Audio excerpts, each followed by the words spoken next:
ಶ್ರೀಮತೆ ರಾಮಾನುಜಾಯ ನಮಃ. ವಿಷ್ಣು ಸಹಸ್ರನಾಮದಲ್ಲಿರುವ 98ನೆಯ ತಿರುನಾಮ ಸಿದ್ಧಃ. ಒಮ್ಮೆ ಬ್ರಹ್ಮದೇವರು ಭಗವಂತನ ದಿವ್ಯ ರೂಪವನ್ನು ಕಾಣಬೇಕೆಂದು ಬಯಸಿದರು. ಆದರೆ ಧ್ಯಾನಕ್ಕೆ ಕುಳಿತಾಗ ಅವರಿಗೆ ಮನಸ್ಸು ಏಕಾಗ್ರವಾಗಲಿಲ್ಲ. ಇದು ನಾವು ಮೊದಲು ಕೇಳಿದ್ದ ಕಥೆಯಿಂದ ಸ್ವಲ್ಪ ಭಿನ್ನವಾಗಿದೆ.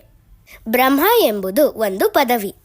ಆ ಸ್ಥಾನದಲ್ಲಿರುವ ಜೀವಾತ್ಮವು ನಮ್ಮಂತೆ ಪ್ರಕೃತಿಯ 3 ಗುಣಗಳ ಪ್ರಭಾವಕ್ಕೆ ಒಳಪಟ್ಟಿರುತ್ತದೆ. ಬ್ರಹ್ಮನು ಸತ್ವಗುಣದ ಪ್ರಭಾವಕ್ಕೆ ಒಳಗಾದಾಗ ಪರಮಾತ್ಮನನ್ನು ಧ್ಯಾನಿಸಲು ಬಯಸುತ್ತಾನೆ. ಯಾವಾಗ ಬ್ರಹ್ಮನಿಗೆ ಭಗವಂತನನ್ನು ಏಕಾಗ್ರತೆಯಿಂದ ಧ್ಯಾನಿಸಲು ಸಾಧ್ಯವಾಗಲಿಲ್ಲವೋ ಆಗ ಅವನು ಭಗವಂತನ ಸಹಾಯವನ್ನು ಕೇಳಿದನು.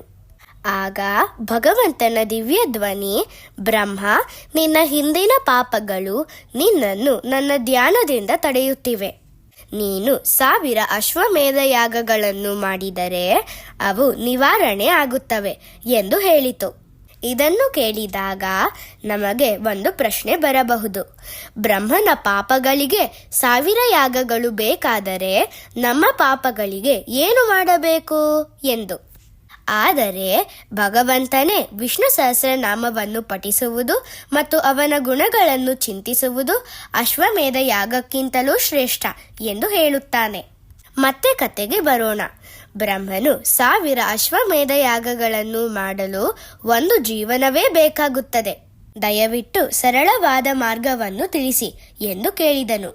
ಅದಕ್ಕೆ ಭಗವಂತನು ನಗುತ್ತಾ, ಸತ್ಯವ್ರತ ಕ್ಷೇತ್ರಕ್ಕೆ ಹೋಗು. ಅಲ್ಲಿ 1 ಯಾಗ ಮಾಡಿದರೆ ಅದು 1000 ಯಾಗಗಳ ಫಲಕ್ಕೆ ಸಮಾನ ಎಂದು ಹೇಳಿದನು.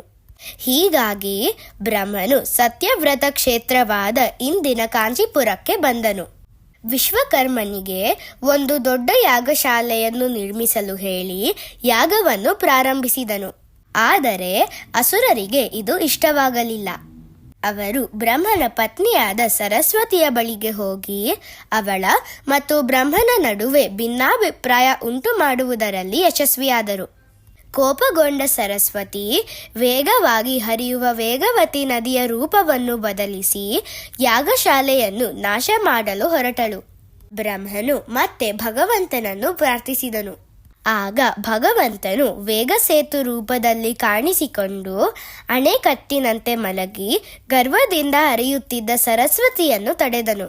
ಈ ವೇಗಸೇತು ಭಗವಂತನೇ ತಮಿಳುನಾಡಿನ ಕಾಂಚೀಪುರಂ ನಗರದಲ್ಲಿರುವ ಯಥೋತ್ತಕಾರಿ ಪೆರುಮಾಳ್. ಅವರು ಭಕ್ತನಾದ ತಿರುಮಲಿಶೈ ಪಿರಾನ್ ಹೇಳಿದಂತೆ ಮಾಡುವವನಾಗಿ ಪ್ರಸಿದ್ಧರು. ಅಸುರರ ಯೋಜನೆ ವಿಫಲವಾದ ನಂತರ ಅವರು ಸೂರ್ಯನ ಕಿರಣಗಳನ್ನು ಭೂಮಿಗೆ ತಲುಪದಂತೆ ಮಾಡಿದರು. ಭೂಮಿ ಕತ್ತಲೆಯಿಂದ ಕೂಡಿತ್ತು.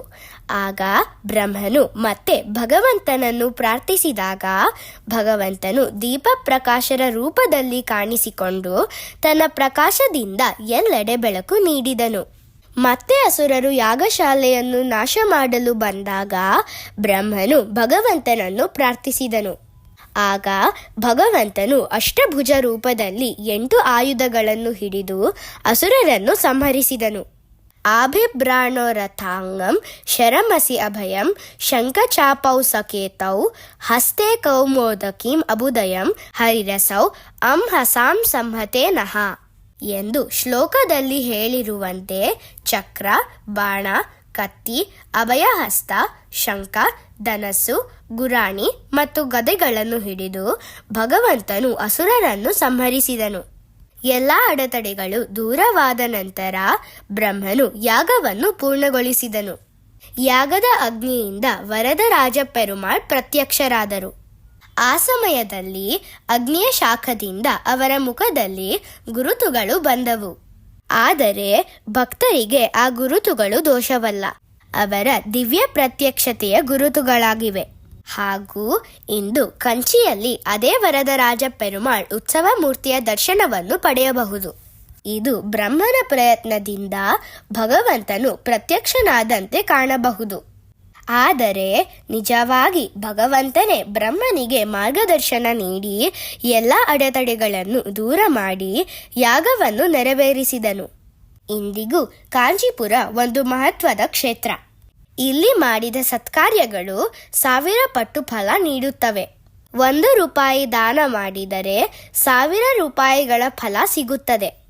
1 ಬಾರಿ ವಿಷ್ಣು ಸಹಸ್ರನಾಮ ಜಪಿಸಿದರೆ 1000 ಬಾರಿ ಮಾಡಿದ ಫಲ ಸಿಗುತ್ತದೆ. ಆದರೆ 1 ಸುಳ್ಳು ಹೇಳಿದರೂ ಅದು 1000 ಸುಳ್ಳಿನಷ್ಟು ಪಾಪ ಕೊಡುತ್ತದೆ.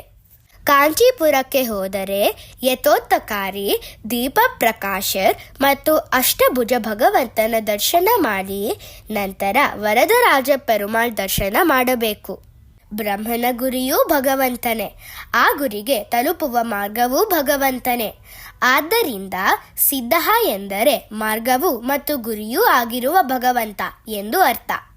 ನಾವು ಪ್ರತಿದಿನ ಸಿದ್ಧಾಯ ನಮಃ ಎಂದು ಜಪಿಸಿದರೆ ಭಗವಂತನು ನಮ್ಮ ದಾರಿಯಲ್ಲಿರುವ ಅಡೆತಡೆಗಳನ್ನು ದೂರ ಮಾಡಿ ತನ್ನನ್ನು ಸೇರಲು ಸಹಾಯ ಮಾಡುತ್ತಾನೆ.